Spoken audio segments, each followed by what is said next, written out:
በገጠር ሴት ነው ምሳሌው የተመሰለው። ብልህ ሴት ማታ እሳቱን አዳፍናው ትተኛለች። አዳፍና ትተኛና ማለዳ ቸነፈር ይሆናል። በቃ ዝናብ በሙሉ ጥልቅልቅ ሲል ማለዳ ነው ድንች የሚቀቀለው ለሚያርመው፣ ለሚጎለጉለው፣ ለሚያርሰው ሁሉ። ማለዳ ሌት ትነሳና እሳቱን ገለጥ አድርጋ ድንቿን ትቀቅላለች። ለሰራተኛው ምግብ ታደራጃለች። ሞኝቱ ደግሞ ምን ታደርጋለች? ደክሞኛል ከገሊት እጭራለሁ ሳትልና ለጥ ማታ አራ እንደዚያ ስትል ምን ይሆናል? ማለዳ እልም ያለ ዝናብ እስከ 4 ሰዓት ይሆናል። ጎረቤት ዳ እሳት እንዳጭር በየት አልፋ እዚያ በኋላ ሰራተኛው ጦሙን ይውላል ማለት ይሄ ሞኝነት ነው። ብልሂቱ ግን ምን ታደርጋለች? ማታ ምን ቢደክማት እሳቱን አዳፍናው ትተኛለች። ምድጃ የተባለ የድሃ ሆድ ነው። እሳት የተባለ ምጽዋት ነው። የብርድ ቀን የተባለ ክርስቶስ የሚመጣበት ቀን ነው። ለሚያስቸግረው ሰዓት ማታ ያዳፈናቻትን እሳት አንድ ዳ እንደሞቀቻት ዛሬ በድሃ ሆድ ያዳፈንካት የእንጀራ እሳት ነገ ክርስቶስ ሲመጣ ተገልጣ ትሞቃታለህ፣ ብርሃኗን ትቀበላታለህ። ተርበህ ቀደህ ያለበስክ ቆርሰህ ያጎረስክ እንደሆነ መድኃኔ ዓለም ነገ ሲመጣ ይሰጥሃል። እሱ ዘያስቲ ተወካፊ ነው። በነዳያን አድሮ ይቀበላል። በሚሰጥ አድሮ ይሰጣል። አቡነ መባጽዮን ሁልጊዜ ሲበሉ የመድኃኔ ዓለም ወዳጅ ናቸው። ሁልጊዜ ምግብ ሲመገቡ ሰርከፍስታቸውን ክፍለ መድኃኔ ዓለም የሚል ድርሻ አላቸው። እስኪ በሉ ክፍለ መድኃኔ ዓለም በሉ። የመድኃኔ ዓለም ድርሻ ነው። እንግዲህ እሱ አሁን ወደ ማታ መጥቶ ምሳ አይበላም መቼም። የመድኃኔ ዓለም አንዲትም ሆነች ግማሽም ሆነች ገምሰው በሌላ ዕቃ ይቼ የመድኃኔ ዓለም ናት ብለው ያኖራሉ። መድኃኔ ዓለም ደግሞ ከሰዓት እንግዳ ይልክላቸዋል። ስለዚህ መድኃኔ ዓለም በቶ በላ ማለት ጠጣ ማለት እኮ ነው። መቼ አይተንህ ተርባህ በላን፣ መቼ ተጠምታ ጠጣን። አማን ብለክሙ ዘገበርክሙ ለአሐዱ እምእሉ ንዑሳን ኢተገበርክሙ፣ ከታናናሾቹ ለአንዱ ለዚህ ያደረጋችሁት ለእኔ ያደርጋችሁታል ይላል። እና ምጽዋትም ንግድ ነው። ምጽዋት ረባ መንፈሳዊት ናት። መንፈሳዊ ጥቅም መንፈሳዊ ንግድ ናት። መንፈሳዊ በቁየት ናት። አስራትም መንፈሳዊ ንግድ ነው። ገንዘባችሁ በቀዳዳ ከረጢት እንደተቋጠረ አሸዋ ነው ያለው እግዚአብሔር ለዚህ ነው። በላይ ትጨምራላችሁ፣ በታች ይፈሳል፣ በምን እንዳወጣችሁት ሁሉ አታውቁትም ተብሎ የተነገረ ለዚህ ነው። አሁን አሉ የመንግስት ሰራተኛ ወሩን ከአራት ከፍሎ ነው አሉ የሚኖረው። ከአራት ከፍሎ የመጀመሪያውን ሳምንተ ፍስሐ ይለዋል አሉ። የደስታ ሳምንት ነው። ደሞዝ ተቀብሎ እንደፈለገ የሚሆንበት ነው። የሁለተኛው ሳምንተ ኦዲት ይለዋል። ይሄ ቀረኝ ለብኪራይን ከፍዬ ይሄ ቀረኝ ኦዲት የሚያደርግበት ጊዜ ነው። ሶስተኛው ሳምንተ ፍዳ ይባላል አሉ። የመጀመሪያውን ደሞዝ አልቋል፣ ሁለተኛውም አልደረሰም። አራተኛው ሳምንተ ተስፋ ይባላል። ደሞዝ ደረሰ ማለት ነው። ተመልከቱ ማለት ለምንድን ነው እንደዚህ ብሎ ሰው ተንገብግቦ የሚኖረው ስትሉኝ፣ አስራት ስለማያወጣ ነው። ሲኖረኝ አወጣለሁ ደግሞ ማለት የለብንም። ያለህን ካልሰጠ ቢኖርህም አትሰጥም። እንዲሁም ቅዱስ ዮሐንስ አፈወርቅ የሚለው እግዚአብሔር ዛሬ ያልሰጠህ ነገ ቢኖርህም እንደማትሰጥ ስላወቀብህ ነው ይላል።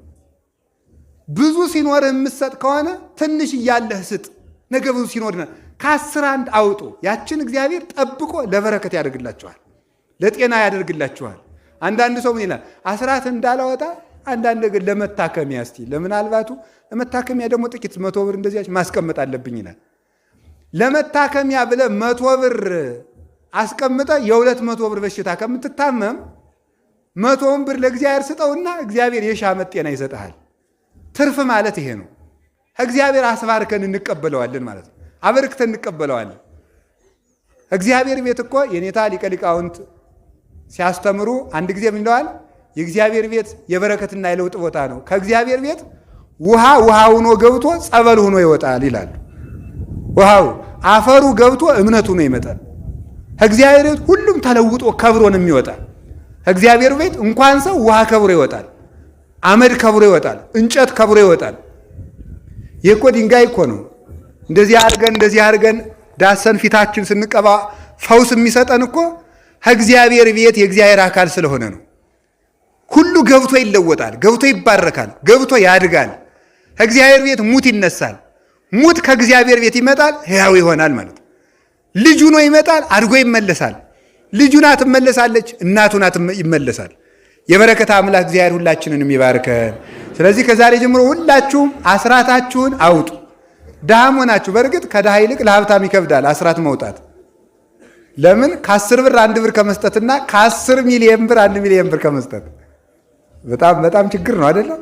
1 ሚሊዮን ብር 1 ሚሊዮንን ያህል ሰውዬ ብድግ አድርጎ መስጠት በጣም ከባድ ነው ማለት ነው። የምትወዱትን ትልቅ ነገር ከሰጣችሁት እግዚአብሔር የሚወደድ ትልቅ ነገር ይሰጣችኋል። አባ ጊዮርጊስ እንዲህ ብሎ ይናገራል። አብርሃም ለእግዚአብሔር 1 ልጁን ቢሰጠው እግዚአብሔር ለአብርሃም 1 ልጁን ሰጠ ይላል። አብርሃም ይስሐቅ የሚባል ልጅ ነበረው። ረድልኝ ቢለው እግዚአብሔር ውሰደው ብሎ ሊያርደው ወሰደ። ኋላ እግዚአብሔር ደግሞ በል አይቻለው ጽናትን አለና አንድያ ልጁን መድኃኔዓለምን ውረድለት ተሰቀልለት ብሎ ለአብርሃም ሰጠው። ትልቁን ስጦታችን ለመድኃኔዓለም ብንሰጠው መድኃኔዓለም ደግሞ ትልቁን ነገሩን ይሰጠናል። ያ ነው የሚወዱትን ነገር ለእግዚአብሔር ብሎ መተውና መስጠት። ይሄ ነው ትልቅነት ማለት። እግዚአብሔር እንዲህ እንድናደርግ ይርዳን። ስለዚህ ለቆሮንቶስ ሰዎች ቅዱስ ጳውሎስ ይህንን ያላቸው ለዚህ ነው። አስራት በማውጣታችሁም ቢሆን አትመጸዳደቁ። ከቃሉ ጋር ናችሁ? አስራት አንድ የግብፅ ቤተ ክርስቲያን ምን አደረገ መሰላችሁ? የግብፅ ቤተ ክርስቲያን ገንዘቡን ማንኛውም ክርስቲያን ልጅ ሲያሳድግ ለልጆቹ አስራት ያስተምራል። ለምሳሌ 1 ብር የአገሪቱን 1 ብር ሰጥቶ ሂድና ለራስህ ወይም እስክብሪቶ ምሳሌ ነው ወይም አንድ ነገር ገዝተና ብሎ ይሰደዋል። አባቱ 1 ብር ነው የሰጠው። ሱቅ ሂዶ የእስክብሪቶ ዋጋ 1 ብር ነው ከተባሉ ልጁ አይገዛውም። ለምን? 10 ሳንቲም የእግዚአብሔር ናት። ስለዚህ ምን ያደርጋል? 90 ሳንቲም ከሆነ 10ዋን ለእግዚአብሔር መልሶ ልጁ አስራት አውጥቶ ይመጣል ማለት ነው። 1 ብር ከሆነ ግን መልሶ ከአባቱ አስጨምሮ ገዝቶ አስራት ለእግዚአብሔር ያወጣል ማለት ነው። ከሰዓት አስራት ከጉልበት ይወጣል። የጉልበት አስራት አለ። አንድ ክርስቲያን በቀን 41 ስግደት ለሊቀ ካህናት ኢየሱስ ክርስቶስ የጉልበት አስራት ያወጣል፣ ይሰግዳል ማለት ነው። 41 ስግደት ስራ ከሆነ ማንኛውም ክርስቲያን ይሰግዳል፣ የመድኃኔዓለምን ስቃዩን እያሰበ። የጸሎት አስራት አለ። በቀን መዝሙረ ዳዊትና ውዳሴ ማርያም ማንም ክርስቲያን ሳያደርስ መዋል የለበትም። ይሄ ጸሎት አስራት ነው። የገንዘብ አስራት አለ። የገንዘብ አስራት ደግሞ ከ10 1 ነው። የንጽህና አስራት አለ። እግዚአብሔር ከዓይን አስራት ይቀበላል። ዓይን ንጹህ ብሎ መዋል ማደር አለበት። ከጆሮ አስራት ይቀበላል።